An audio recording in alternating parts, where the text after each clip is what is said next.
This week, a monumental moment happened for Bitcoin, with some of the largest companies in the world now able to offer it to their clients, sparking predictions of a $3 million Bitcoin. We're showing how Bitcoin is helping rural communities turn water into electricity. And where is the UK in all of this? Have they shot themselves in the foot or just lagging behind? Before we kick off today, please remember to hit that subscribe button wherever you are watching or listening. Okay, let's dive into the stories for the week. First up, we travel to Bondo in Malawi, where Bitcoin is making a real difference. We see how Bitcoin mining is turning water into electricity in rural communities. The Bondo power plant was initially supported by finance from aid and development agencies, but now Bitcoin covers the running costs. This offers a commercial incentive that does not rely on subsidies to deliver power to remote regions, whilst exploiting energy waste at times of low use, as overnight, for example. This remarkable story shows how Bitcoin offers a practical solution in regions affected by issues like poor governance and lack of infrastructure. Next, we delve into the drama surrounding the SEC. On Wednesday, their X account was compromised, sending out a post saying that they had actually approved the long-awaited Bitcoin ETF, just a day before the decision deadline. This led to widespread confusion.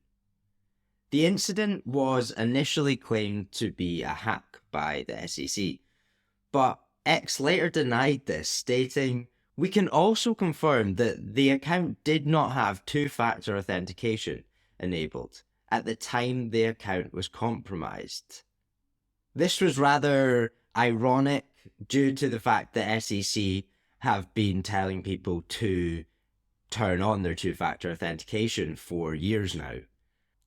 Now, let's talk about the elephant in the room, the significant moment that happened this week. And it's something that we have been speaking about here at the Bitcoin Collective for the last few years. It's the approval of a spot Bitcoin ETF in the US. This marks a huge step for Bitcoin adoption as it slowly moves into the mainstream. ARK Invest, one of the companies approved for a Bitcoin ETF, released a chart showing the impact the first US gold ETF had on the gold price when it first got approved in 2004.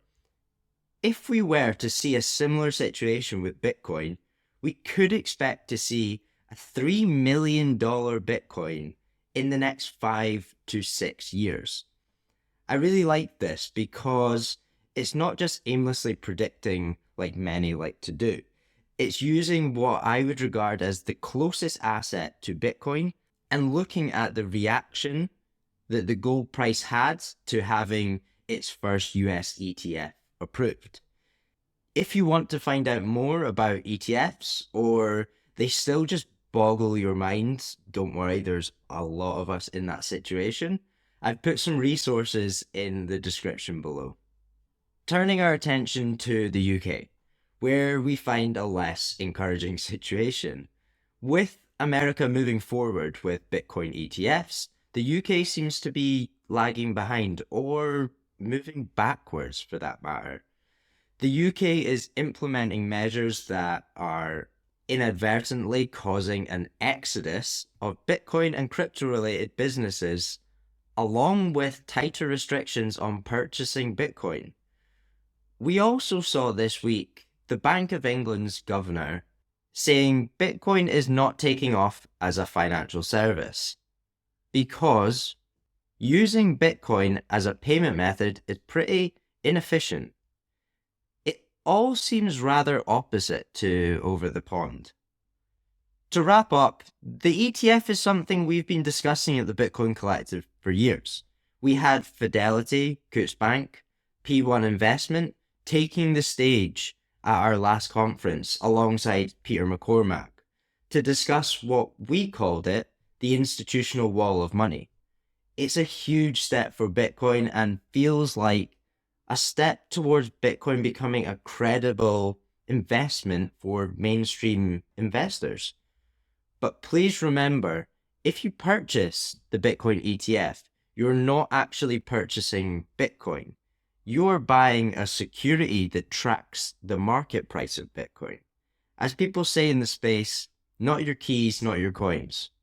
If you want to learn more about this, we have lots of resources on our website. That's all from us this week. Thank you very much for tuning in, and please don't forget to subscribe.